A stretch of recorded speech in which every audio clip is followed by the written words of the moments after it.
We're being hosted by Forager. This is a fascinating group. They're doing it free of charge, so I hope you support them with a pint or some tacos. The Forager is bent towards, in the end, supporting new culinary concepts and their business ideas. So it's an entrepreneurial activity here in the making. Seed work in the culinary space. Tonight we raise our pint with David Lee, Assistant Professor of Computational Media at UC Santa Cruz, where he directs the Tech for Good lab. David received his PhD from Stanford University, where he was part of the Social Algorithms Lab and Crowdsourced Democracy team. His research combines modeling, design, and algorithms to develop systems that support a flourishing society. And currently is working on how to scale those systems.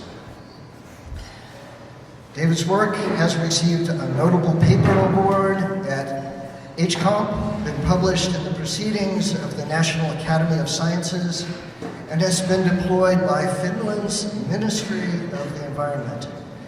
He is an NSF Graduate Research Fellow, an Axel Innovation Scholar, and a two-time recipient of a Magic Grant from Brown Institute for Media Innovation. Thank you for joining us, David.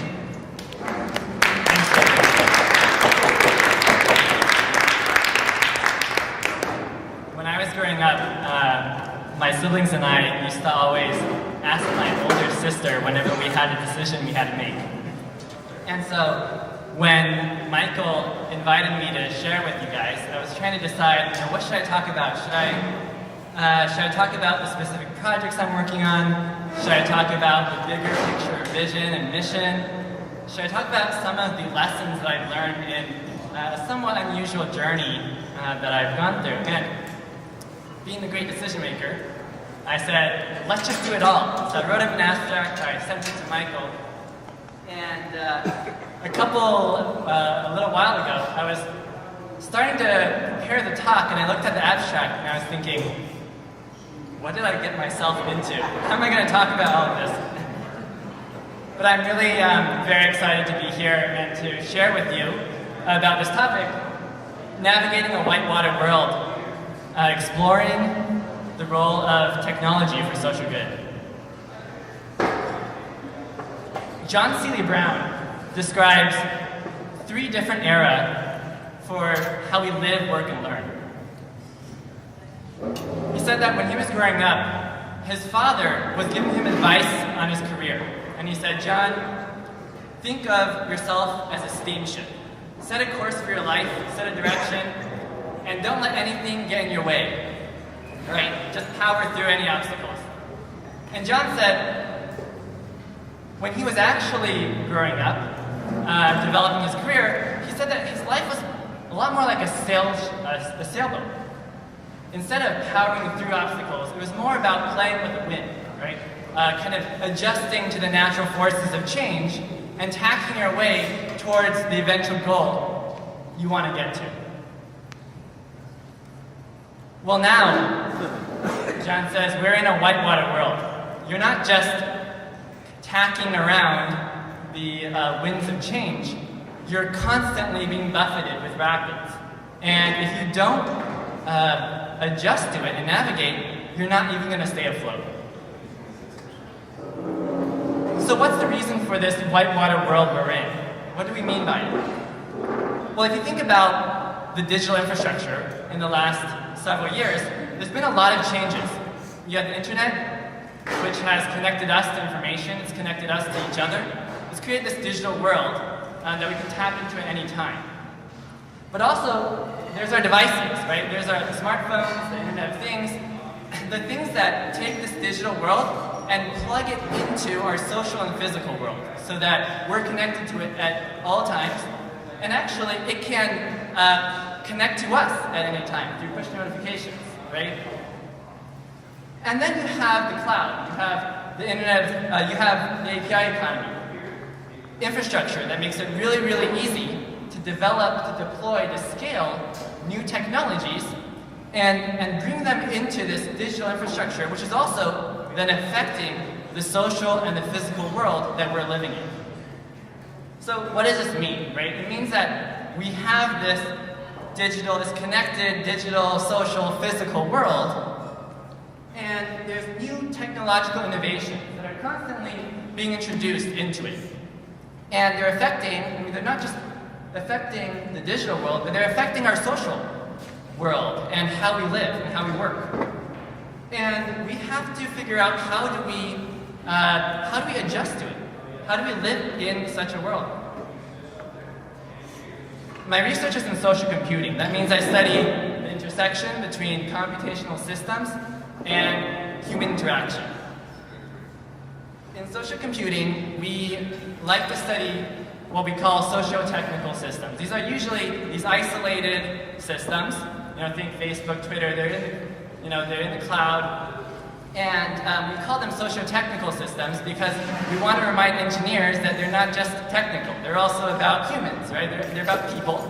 And they're equally, if you want to understand how they work, you have to understand the social dynamics. Well, I think that we're in this place where we're not just dealing with these individual, isolated sociotechnical systems. We're really dealing with one socio-technical world, right? All of these digital interventions coming in, and our whole world is connected to it. And it's being affected, and it's changing, like I said, how we live, how we work, how we learn. I like the way that, this is my past PhD advisor from Stanford, I like the way he put it. He said that algorithms used to be what made computers run faster. But now, they're creating social and economic systems, and political systems, and educational systems, right? Does anyone relate to this? Any students in the audience? Or parents? What does it look like to live in a whitewater world? Well, our economic system is organized around expertise and professionalization, right? So, you go to school, and you study for many years, and you come out with some area of expertise, and you enter the economy, you contribute to society. Well, more and more now, that was how it worked when you were a steamship, when you were a sailboat. But when you're constantly having to change, that changes the way you learn, right? You have to continuously learn, and learn in ways that cross new types of knowledge boundaries. But it's not just individuals, of course, it's also the education system, right? The education system needs to provide the ways for students to be able to keep up with that pace of change. And our work institutions, that also has to change. And of course, there's blame to go around everywhere. So, it's not just the individuals that need to navigate, it's the communities, right? And we're going to be asking our governments, the nonprofits, how are we thinking about regulating and creating new policies in a changing world, right? When you have to deal with driverless cars, when you have to deal with blockchain technology. How are we thinking about that? And how are we providing services that meet people who fall through the gaps? Those are all really challenging questions, but they're important questions for thinking about how we as individuals and as communities can navigate a whitewater world. And of course, there's plenty of rapids to go around, right? There's not just technological rapids, there's natural rapids, there's political rapids. So we're really in a whitewater world, and it's hard to imagine how do we live in it. So this talk is about exploring. It's really about exploring, not providing answers, but asking a lot of questions, and a lot of speculation around two things. One, how can we help communities to navigate a whitewater world through large-scale societal collaboration? And how do we help individuals to navigate a whitewater world by reinventing education for continuous learning? let's start around where I started, at the beginning of my PhD. I was working on voting and decision making. So one of the closest things to this idea of large-scale collaboration is the concept of participatory democracy. This is something that comes from political science community, and it basically advocates, hey, we should involve citizens more in the political decision-making process. And the idea is, there's many reasons. It fosters civic engagement, it provides accountability and transparency for the leaders, and it also is just a way for governments to potentially tap into the expertise and knowledge that resides in the community at large. There's actually a lot of examples of these kind of things that are actually happening in local and up to national settings in governments. One of the most popular kind of common widespread versions is called participatory budgeting. And basically how participatory budgeting works is a government sets aside part of its money, its budget, and says, hey, community, you guys decide how we should spend it. But you also have other examples around policy reform, like in Finland with crowdsourcing off-road traffic law, and even in constitutional reform in Iceland. And roughly speaking, how this works is a couple of stages. You have a brainstorming stage, everyone in the community pitches ideas, and then these ideas are developed into proposals, people vote on them, and then finally, the top proposals are actually funded or implemented as policies. But even though there are quite a few of these experiments that are going on, one of the major challenges is that it's still not very scalable. So all of these steps essentially happen in person, right? So if you want to participate, you have to have the time to make your way to different in-person town hall meetings, and that's not the only problem.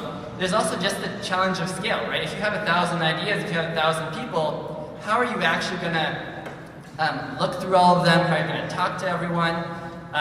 So how do you deal with that scale?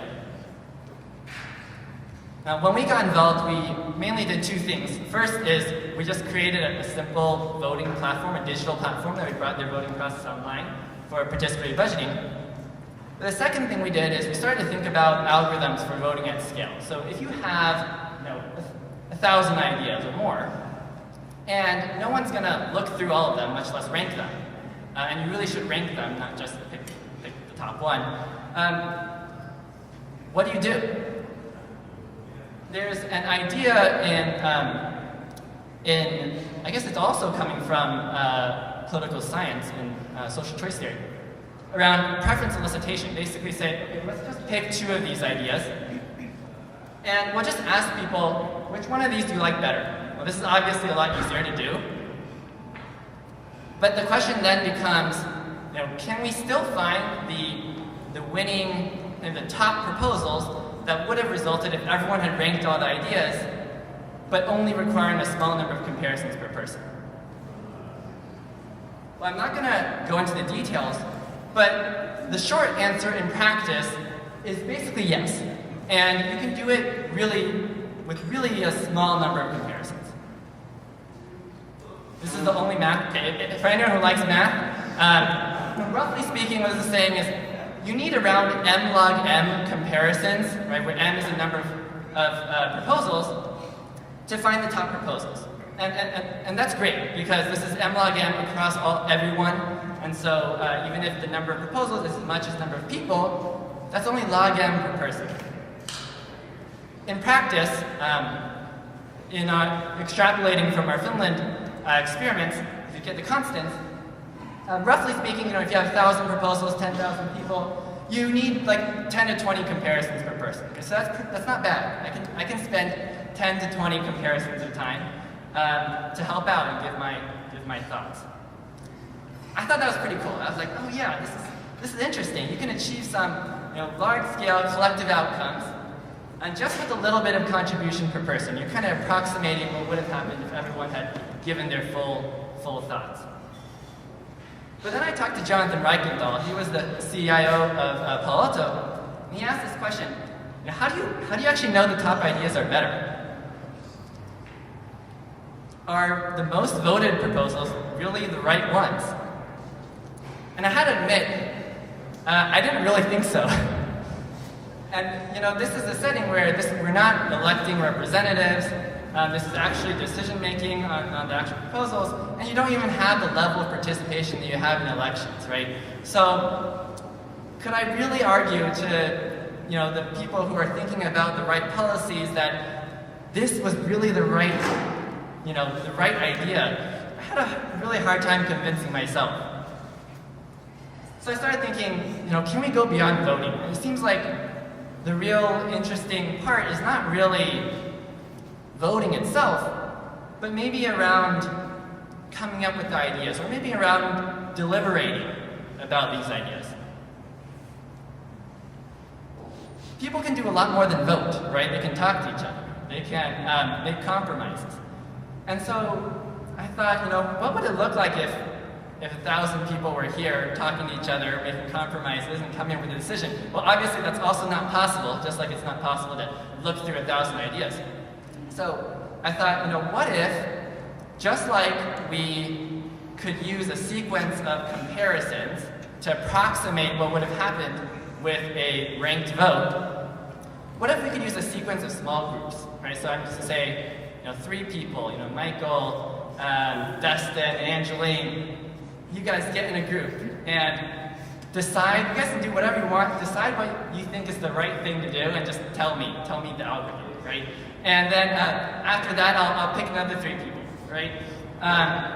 Could we use a small number of these small group conversations to get something that would kind of approximate what would have happened if everyone had talked together, whatever that means? So I'm not going to go into the details, but roughly speaking, you kind of can, okay, kind of. And you kind of can do it very well. I'll tell you what I mean by kind of. Well, of course, I was doing mathematical models, so what does that mean to even think about it mathematically? Well, so what we said is, suppose that groups of 3 people were able to come to a good compromise decision. And what I meant by compromise decision is that their opinions, we represent them as points in space. You're close to opinions that are more similar to you, that you like more. And so, let's say if you have three people, the compromise opinion is kind of the median opinion, right? And so, it turns out that given that assumption, if groups of 3 are able to come to their compromise opinion, then you only need n log n small groups to find the top ideas, the compromise proposal for the entire group, even after just n log n triads. And so again, n log n is good. There's n people, so that's total. So on average, only log n per person. So if you have 1 million people, around 20 small groups. That's pretty good. So I was like, that's great, that's cool. This intuition is great. But real deliberation is not just this thing where we're making compromises on the median opinion. It really should capture some sense of changing opinions, right? It should be like, hey, you're giving me some information. I'm like, wow, that's interesting information. I changed my opinion, right? That's what deliberation is about. Or how about ideation, right? Coming up with new ideas. So I was like, that's what I really want to study and think about. But how do I do that with math? And if I were to, I had actually done some stuff on opinion formation related to polarization. But I was really thinking, how close is that to reality, right? And that kind of pushed me into this phase of soul searching, of what am I doing with my research? Is my research useful? Is academia the right place to work on these issues? If not, then where? And I just started doing all this random walk exploration. For those of you who are familiar or not familiar with how a PhD works, well, in a PhD, you dive into a topic in great depth, right? So you dive into more and more until you know more and more about less and less, and you become the world's expert on basically nothing. But you also start to see how that little bit of nothing applies to everything. And because of how research works, it tends to be carried out in research communities. It's siloed. And I happen to be in the Econ CS research community. Econ CS, it's a really interesting community. I really love it. And I loved it because they love math. And I love math. So what's not to love? And the only thing I didn't like was at the beginning of the PhD, when I went to the conferences, I often felt like, well, gosh, half the papers are about auctions, and the other half are about influence and social networks. So at first I thought, well, this is just because that's where the money is. But I realized that actually, that's not really the complete picture. It's actually that math is really amazing at taking something that already exists, like auctions, like online auctions, social networks, and then using models to analyze and to design different types of collective properties.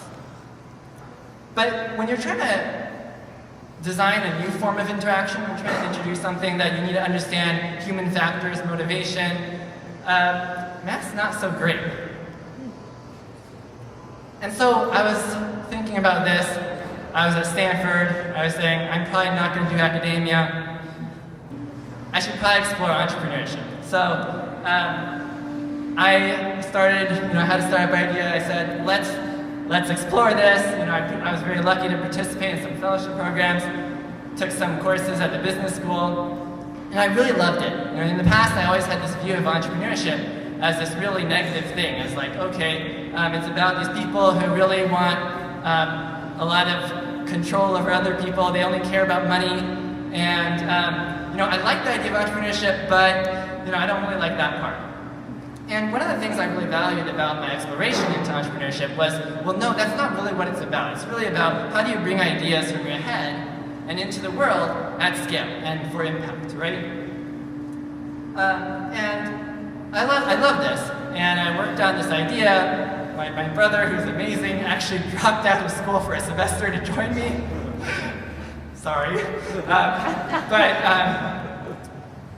But one of the things we ran into is there's other things, but one of the things is, monetization is really important in entrepreneurship. And I felt like I had my vision. I want to do something that helps communities to organize and to solve hard problems for the community. And I started from some starting point. I said, okay, my big picture vision is that, I'm going to work up to it. And as I was thinking about monetization models and iterating, I was like, okay, I'm going to go here, I'm going to go here. And at one point I said, okay, this path is not going to take me back to where I want to be.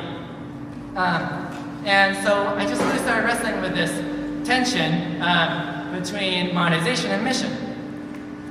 At this time, Jeff Rakes, who used to be the CEO at the Gates Foundation, he came to talk to some students, and he said something really, really interesting. He said, he was talking about his approach to philanthropy at the Gates Foundation. And he said, well, the private sector, he was an executive at Microsoft, so the private sector is great. It's great at providing services for things that are monetizable. And government is also great. Government is great, but private sector is great at providing things for monetizable, but it's not so great when it's not as clearly monetizable. Now the government, it doesn't have that monetization issue, but things like, it does a lot of services also, but it can't do things that are very high risk or require innovation. And so you have this thing in the middle, it's a gap, where things that require a lot of risk and innovation, but it doesn't seem to be clearly monetizable in the short term. And so, when he was saying that, he was saying, well, this is where his philosophy was on how he would put his philanthropy dollars. And when he said that, it was like a light bulb came up in my mind. I was thinking, well, academia could also play that role, right? Academia doesn't have the monetization constraints. And it's supposed to innovate. It's supposed to do high-risk things. Of course, academia has other constraints. Publishing, right? You need publishing to get grants. But that little seed just got me thinking. And so I was thinking, well, yeah, academia does have this publishing thing, this constraint, but there's different research communities. And when I was working on this stuff in Finland, I often felt this tension between the things that were actually publishable in my research community. They had to be hard proofs, right? And the things that I felt were actually useful for the government. And I felt like anything that was useful was not publishable. But I realized that actually a lot of those things were publishable, just not in my research community. They're useful in the design community, in HCI, where they care about inventing new types of interfaces, interactions that work well with human factors. And we also collaborated with a political scientist who was publishing work in the political science community about this experiment, which was interesting from that point of view. So I realized that actually, in the process of doing something, right, doing an entrepreneurial process, you're actually generating knowledge, but it's valued in different types of research communities. And so I thought, maybe I could go to academia and I could couple an entrepreneurial process where I'm building things with communities and actually deploying them with publishing in interdisciplinary research communities. So that was my idea. I'm going to skip this because I realized that I've used a lot of time. So that's kind of the rough frame of mind that I had when I decided to jump back into academia. And now I was going to do HCI research. So I was thinking, okay, I'm doing HCI research. Now forget this voting, decision-making algorithms thing for now. And what I really want to work on is supporting people who are on the ground providing services. So nonprofits, it could be governments, volunteering. And right around this time, late 2015, this is when the Syrian refugee crisis was really erupting. Over 4 million people displaced at that time, and I was really struck by the scale of the suffering. I was thinking, wow, 1/3 of a country is displaced, and no one wants to take them in. I understand the challenges in taking so many people in, but I also felt, wow, so many people, right? What kind of impact, what kind of suffering are they feeling, and then what kind of impact will that have geopolitically? My research was in crowdsourcing, but I felt like nothing that I worked on was actually useful. And I was really thinking, how can we think about organizing people to actually do things? I started thinking, well, I wanted to start local, so I started thinking about refugee resettlement. And the US, at that time, was the largest resettlement destination, took roughly 70,000 to 100,000 refugees every year. And how it worked is it went through a couple of, around 8 agencies. The largest were Catholic Charities, and IRC, Jewish Family Services, and roughly 80% through Catholic Charities. And so I went to a couple of refugee resettlement agencies in the area and talked to them, tried to understand, how does volunteering work, and are there ways that maybe technology can help enable volunteers to help you more?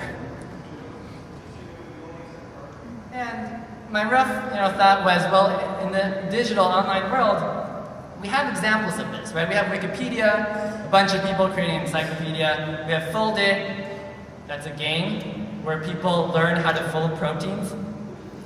And people have actually made scientific discoveries that scientists have not been able to solve. And then there's Duolingo. Has anyone used Duolingo? It's a language learning app. Well, as you're learning a new language, you're actually helping to translate the web. So there's a lot of examples of how crowdsourcing people have figured out how do we organize a lot of people to do something and create some kind of output. I thought maybe I could apply that to the volunteering setting. And I wanted to initially wanted to start with something simple, but whenever I was talking with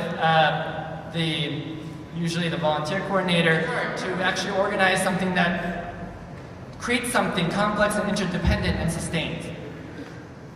right? So lack of time, lack of expertise. And so what I was thinking is, what if we did something where we taught people how to code, and as they're learning to code, they automatically contribute to building websites for nonprofits? So I'm not going to go into the details, but the short story is it didn't work a lot of times, and then it worked. And the first couple of times, basically what we found is there's a lot of interest. People were really excited even at the beginning, but it didn't work for many reasons. I mean, one, we found that even experienced people who said they were experienced, they're kind of novices. And the reason is when people are spending a small amount of time, they have to work together on the same complex interdependent project. Well, people have their own different ways of building websites with different stacks, different tools, right? So they have to agree on the same stack, and then everyone has something to learn, right? And if you're helping for a small amount of time, it's really hard. And so, the second iteration, we said, okay, let's just do something really opinionated. We're going to teach people every step, and it was too overwhelming. And then finally it worked. And I'll get back to that. But we initially started just with, it worked for a first step. We initially started with saying, let's not build, fully dynamic web apps. Let's just try to do static websites. Okay, so we're starting with people who don't have most of them don't have experience in HTML, CSS, and those kind of things, and we want to give them a high fidelity mockup and have them build it. And it turned out that they were able to do that. But one of the more interesting things that we found was that, like I said, even at the beginning when things weren't working, people really wanted to help out. And in fact, 85% of people said they would participate even if we were just recreating existing websites for the sake of learning. Okay, so really, students wanted opportunities to learn skills in real-world settings. Surprise. And this is what got me to start thinking about not just volunteering, but experiential learning and volunteering, how they fit together.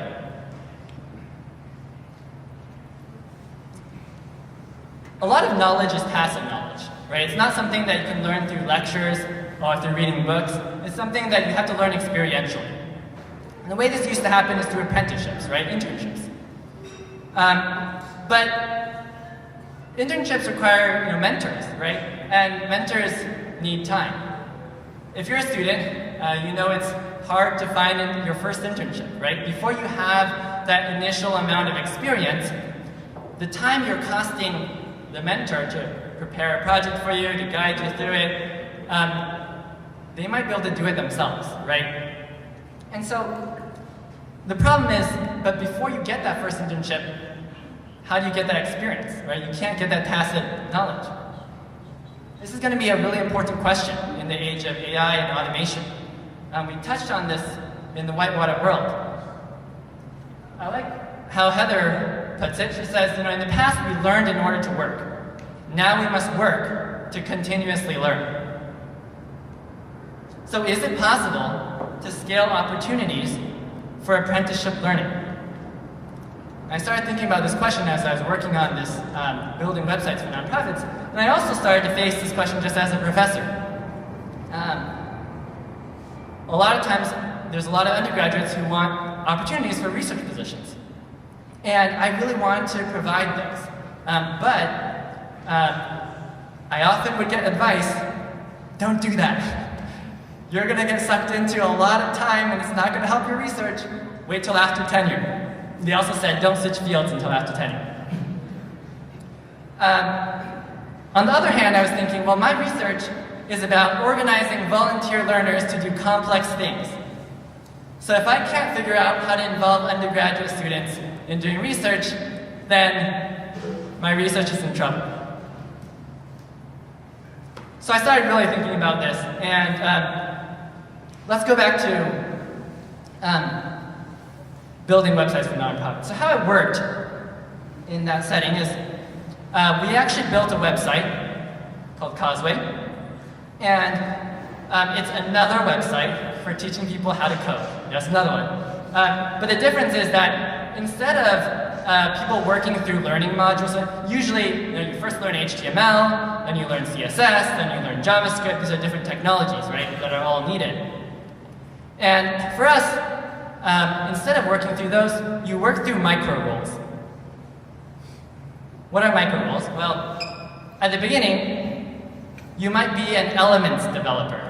What's an elements developer? Well, you're given a little high-fidelity mock-up of a component, and you learn how to identify the different elements in that component and just code up those elements and style them using CSS, HTML and CSS. And how it works is, there's this conceptual step, and then you have a series of specific step-by-step guides and exercises where you're actually doing it. But the difference is you're doing it for something real. And then after that, then you might move up to a layout developer. Well, what that is you're given the output of an elements developer. You're given something where someone has identified individual elements, they've styled it, and now your job is to learn layout. So you learn, how to structure things in a hierarchy, in the DOM. You learn how to use CSS styling to do positioning and layout. And again, it's there's a conceptual step, there's step-by-step things. You might have a loop, you might have some conditional flows. But basically you have these tiny roles, and then you have specific steps for how you carry out that role. And you're doing something real. And then after that, you might go to be a page manager. This is in the simple case. So a page manager, this is someone who manages a page, right? So they're in charge of decomposing this page into small components, delegating them out to these elements developers, these layout developers, and then stitching them back together to create the page. And again, we walk them through that, give them some conceptual knowledge. These roles take roughly 2 to 4 hours. And the interesting thing is that they're not just these learning roles. They're actually, where they're coming from is they're actually forming this opinionated hierarchy. And this hierarchy is in some sense a kind of an algorithmic representation of one way to build websites, kind of, okay? And it's a mix between an organizational hierarchy and workflows for each role, right? So you have the top role, who's kind of in charge of the whole thing. They might have parts that delegate out to smaller roles, etc. And it's really cool. You couple this learning pathway with this process for getting things done. And you also have really nice mentorship properties, because as you work your way up the hierarchy, then you naturally mentor the people below you because you have experience in it. A lot of times we talk about learning by doing, right? So learning by doing is, for people to really learn, we need to give them opportunities to do things, right? To learn in the context of doing things. But is it scalable? And I think that maybe it's only scalable if doing by learning is also scalable, is also possible. What is doing by learning? Well, I made that up. Doing by learning is doing real-world, complex things by knitting together outputs from learners, who are learning by doing. If it's not possible to do that, then you're always going to run into this challenge of scalability and mentorship costs and things like that. If it is possible to do that, there's going to be plenty of incentives for people to provide opportunities for learning by doing. I've actually been exploring this idea in other contexts too. Wow, 41 minutes. Okay, let's wrap this up.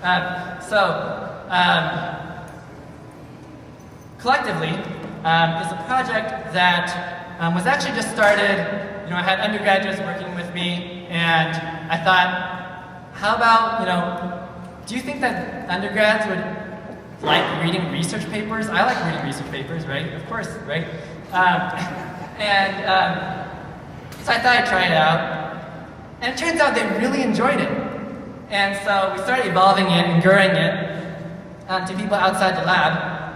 And the basic reason is that, if you pick the right papers, the right people, it gives students the opportunity to explore the creative side of computer science to learn how ideas are applied more broadly.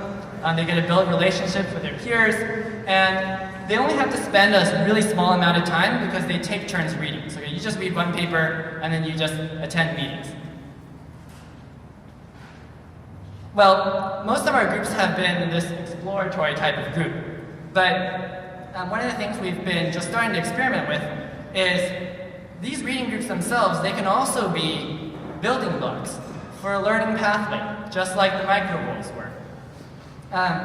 And you can actually have different types of reading groups that start to get students learning about different parts of the research process and actually contributing. And one of the interesting things about this building block is that it's in person, it's relational. And that's one thing that I think is missing from a lot of online settings. I won't get into it because I'm out of time. So let's wrap up by going back to the original question and doing some speculation. Right? How do we navigate a whitewater world?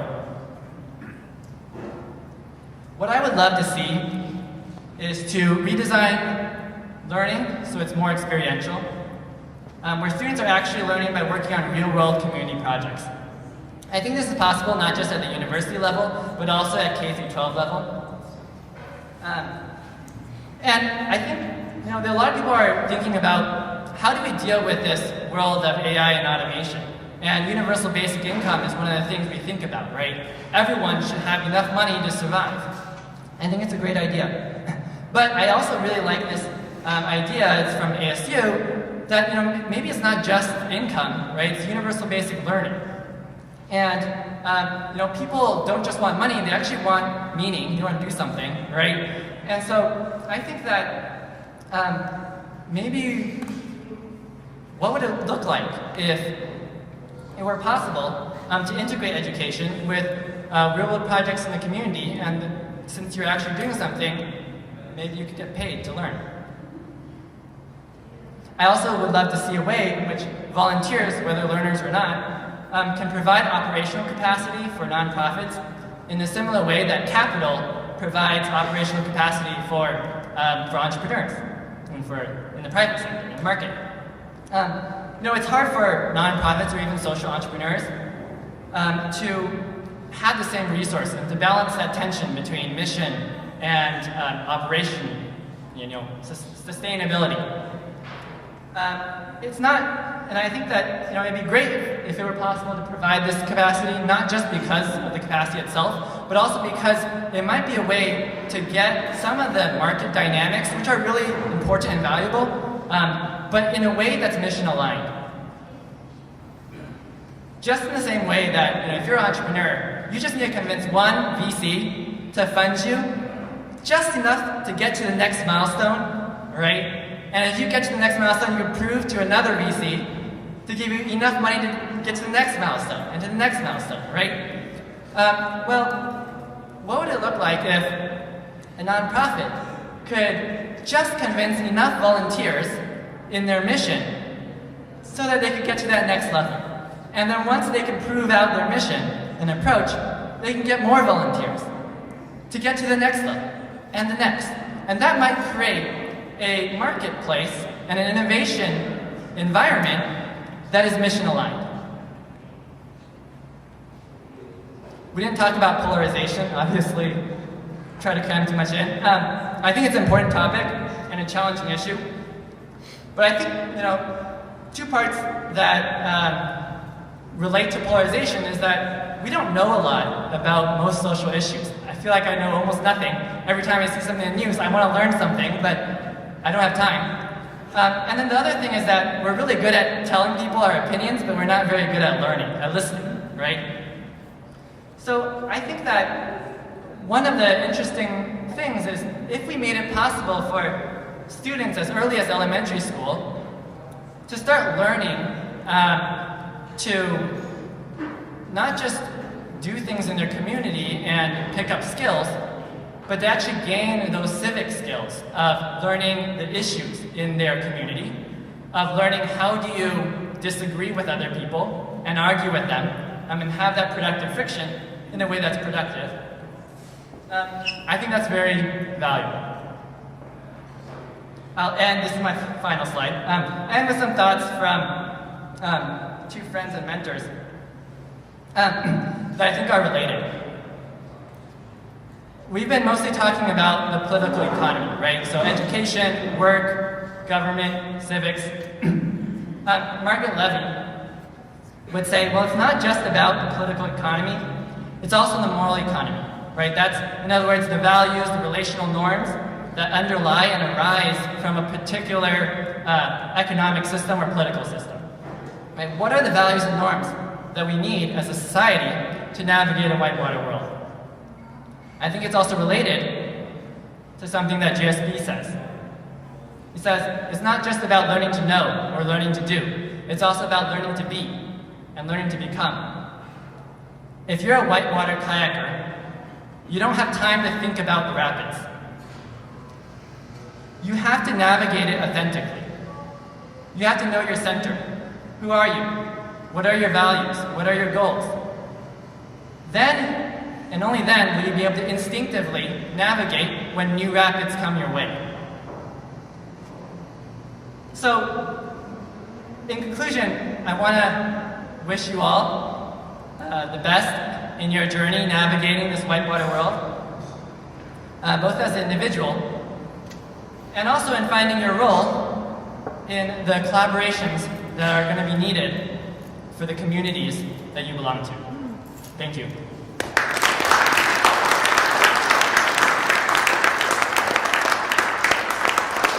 These are some of the students in my lab. I didn't add everyone because I was preparing this last minute today and I didn't get all their pictures in, but there's a couple of them here, so thanks for coming.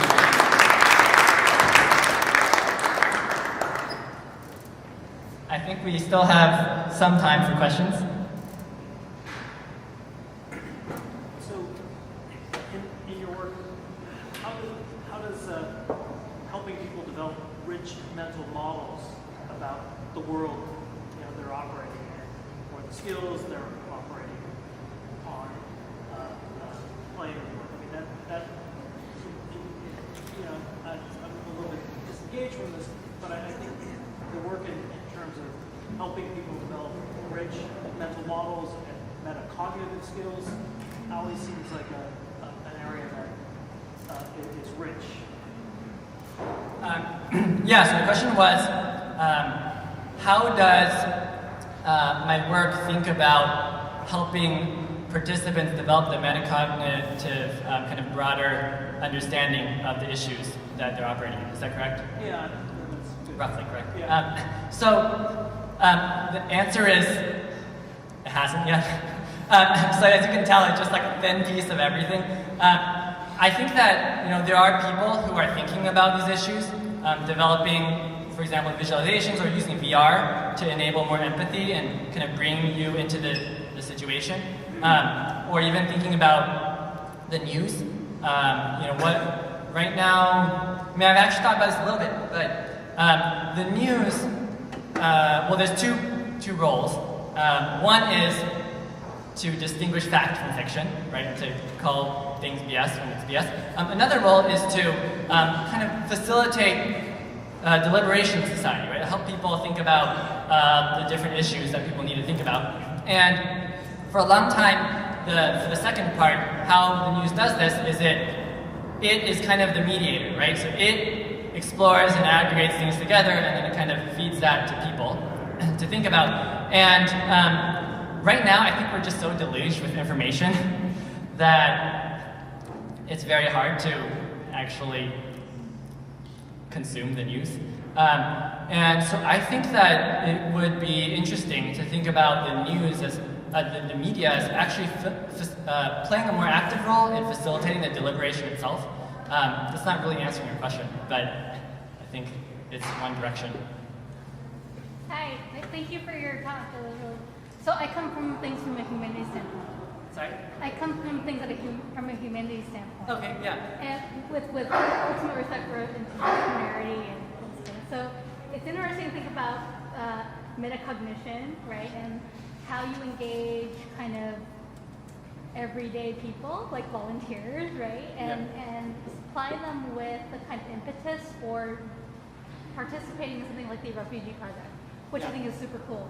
like how do you, I guess I'm curious, like the project in terms of what it's doing now or what your vision of it might be. Interdisciplinarity, you know what I mean? It's like what kind of work would you like to see happen in terms of not just the technical skills, but the kind of background stuff to deliver the impetus to do this work? Do you know what I mean? Yeah, so the question was,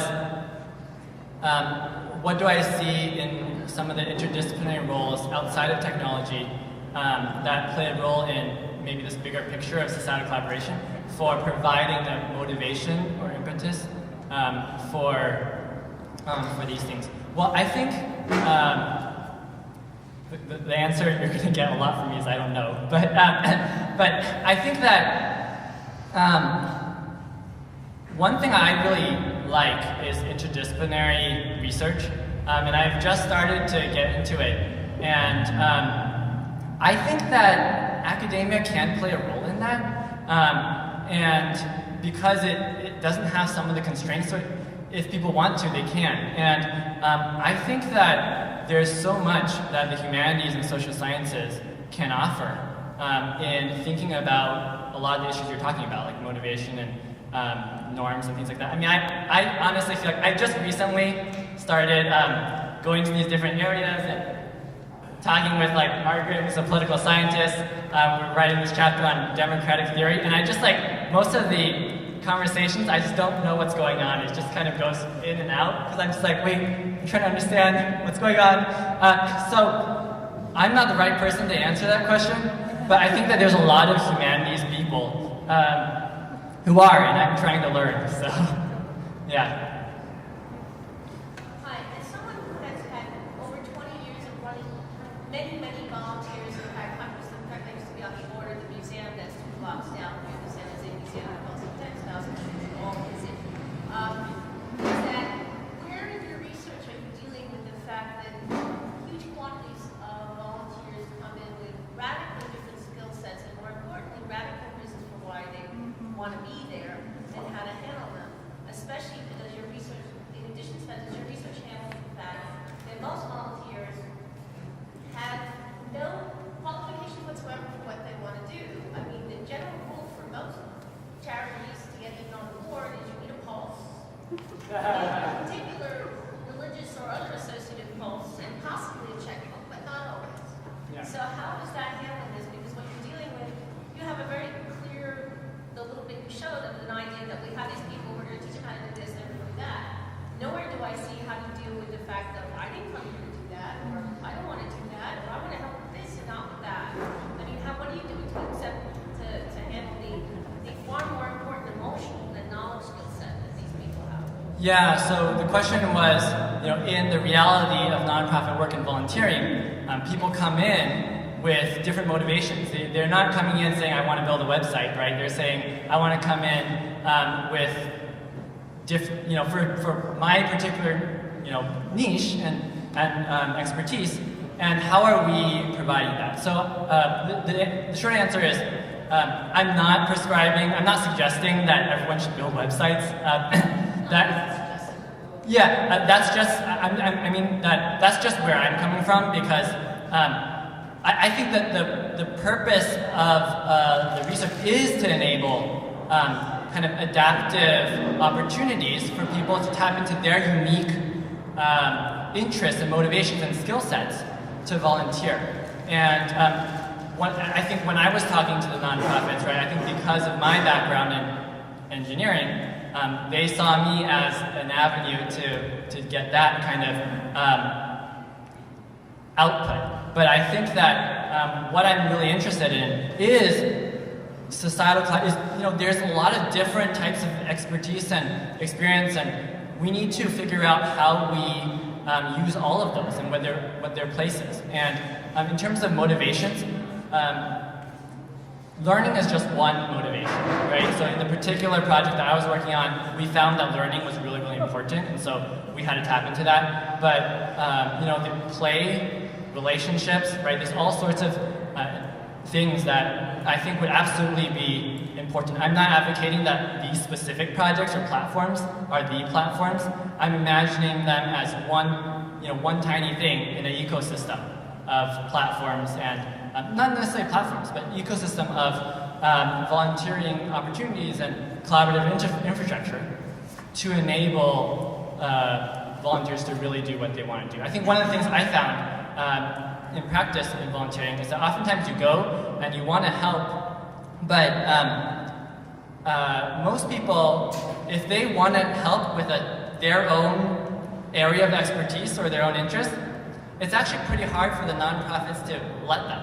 Because there's some common things like packing boxes or sorting clothes or donating money, right? Or communication, awareness that are very easily parallelizable, right? And small units can kind of build together. But if you come saying, I have this specific area of expertise, the nonprofit actually has to think of ways that they can use that. They have to give you information about the context of the social issue. They have to kind of check in with you at many points and have to transition you to someone else when you leave.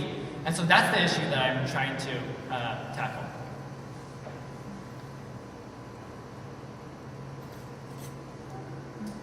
There's a lot of open source type projects that are completely run by people, and they're both centralized and decentralized. You look at especially decentralized models that. Yeah, so the question was open source, right? So open source is the example of doing complex things with volunteers, right? And I think there's a lot to learn from it.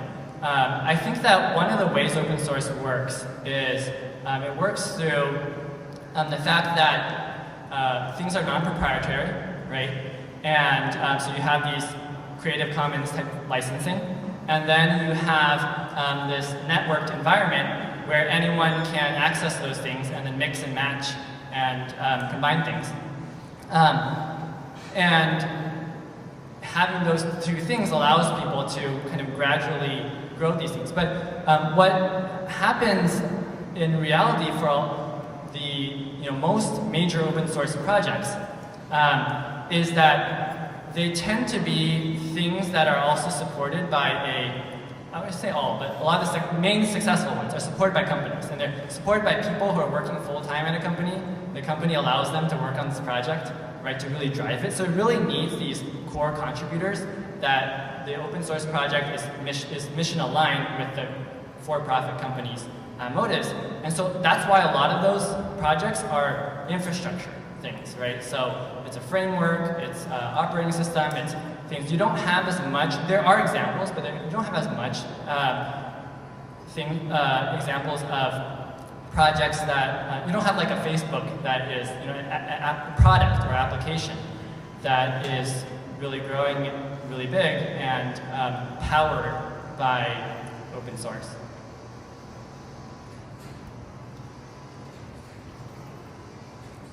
Hi. And just to be clear, I'm not saying that my thing will work either. Okay, I'm just saying it's a small thought experiment. So you had on one of your slides you used to have to learn to work, but now you have to work to learn. And it seems like there's not that place to pause, not that place to imagine, not that place to breathe. And are we in this type of society now where we have to constantly go, and we don't have that place to imagine, to breathe? The question is, in a world where you are having to continuously work to learn, where do you breathe and where do you imagine, right? Like, it seems like you're always on the go. Is that correct? Correct. So I think that on one hand, it's a scary world. And honestly, I also think it's a scary world in some sense. And I think that the last election extraordinarily confusion was misinformation and social influence that happened. And so I'm wondering, isn't this like the most important thing we should be working on? Not that we're working on it bad, right? But, you know, we're facing the end of democracy here, right? You know, we're facing the challenge of you know, collapse on an order where, you know, people, I mean, a very small team in Russia can push a small number of buttons and influence vast numbers of people in countries around the world. And so it just strikes me that, you know, social computing, you know, social networking and such, you know, this may be an experiment that, like other things, carries us, you know, over the precipice.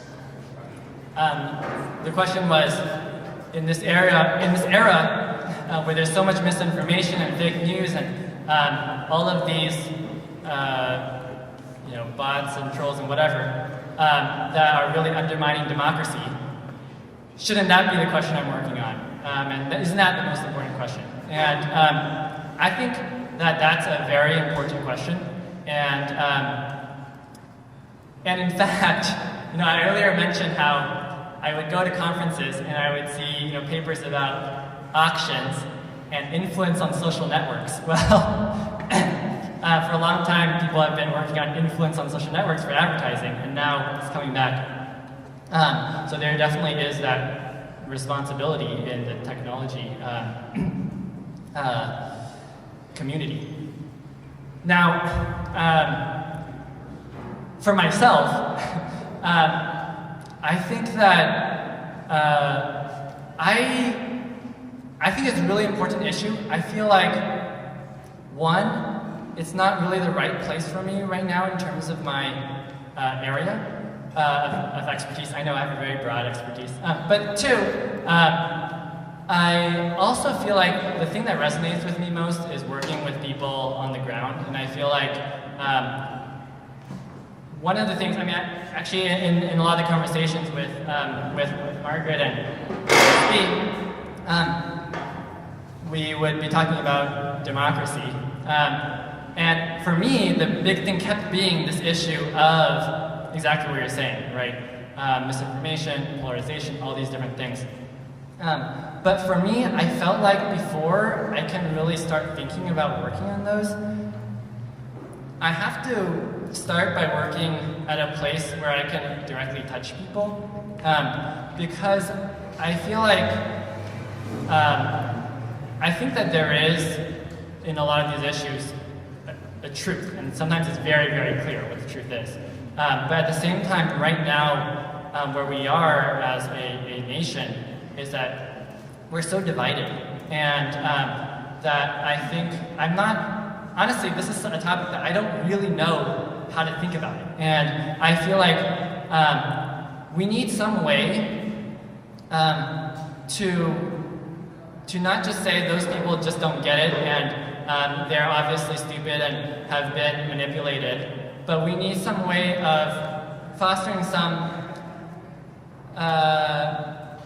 some way to help everyone to recognize the same things together. I know this is really naive, but I think that, you know, when I was working on the refugee stuff, I haven't been working on it because now there's no refugees in the US. I mean, a lot less, right? But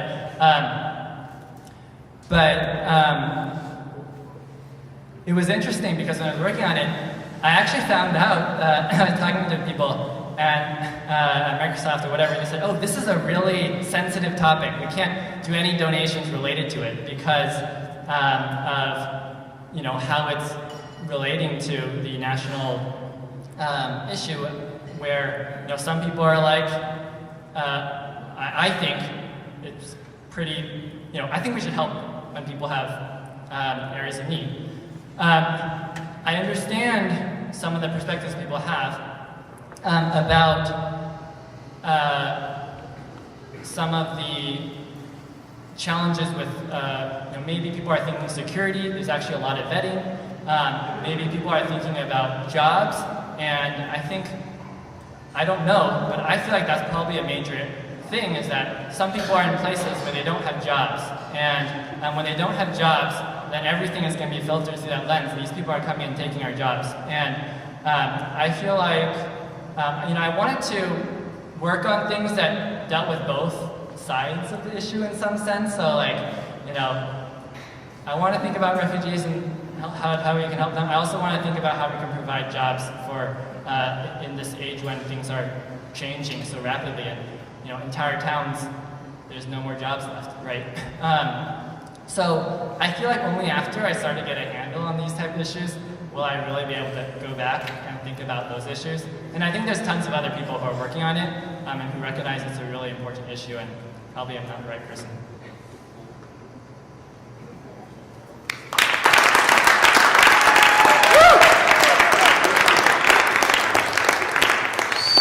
Professor David Lee, everybody. We have a little token of our appreciation for him. Now, if you all still have a few questions, it's sort of a tradition here to mob the speaker afterwards, so hopefully you can stick around a little bit after David. So just a few words to close this out.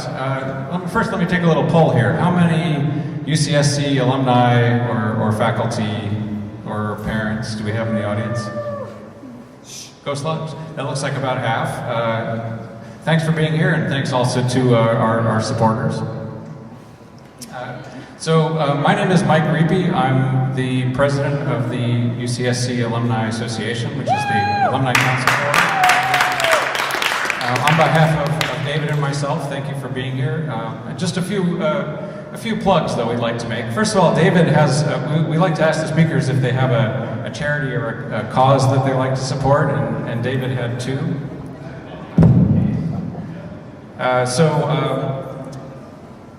Causes that are near and dear to his heart. One is the Catholic Charities of Santa Clara County that works on resettlement, refugee resettlement, right?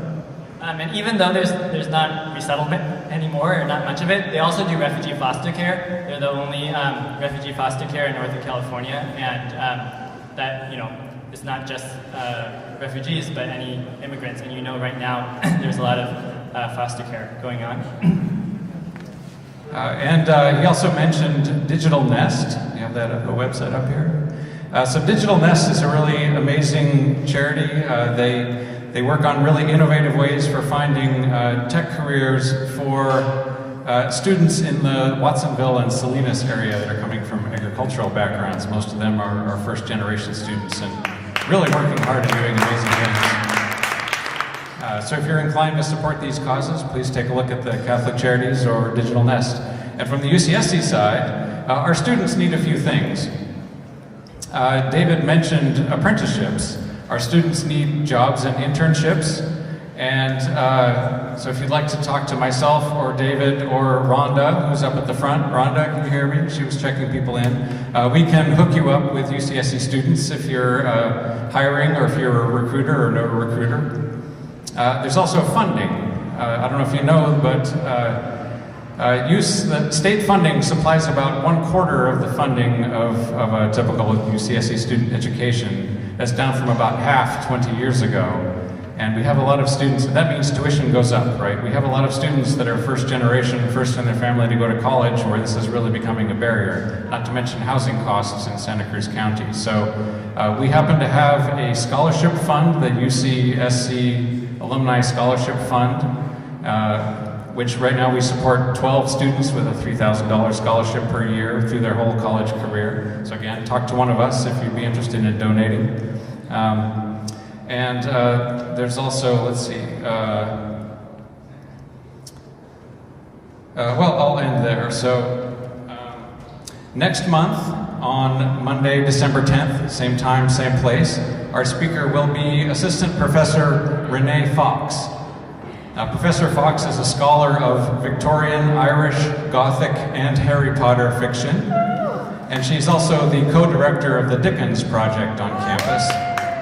And she's going to be talking about Dickens and the struggles of marriage, just in time for the trials and challenges that the holidays pose to marriages just before Christmas. So thank you for coming. We hope to see you here next month, and tell your friends. Good night. And thanks. I just want to also thank Michael and David and all the other organizers. and for you guys for having me, and it was really fun. Thank you.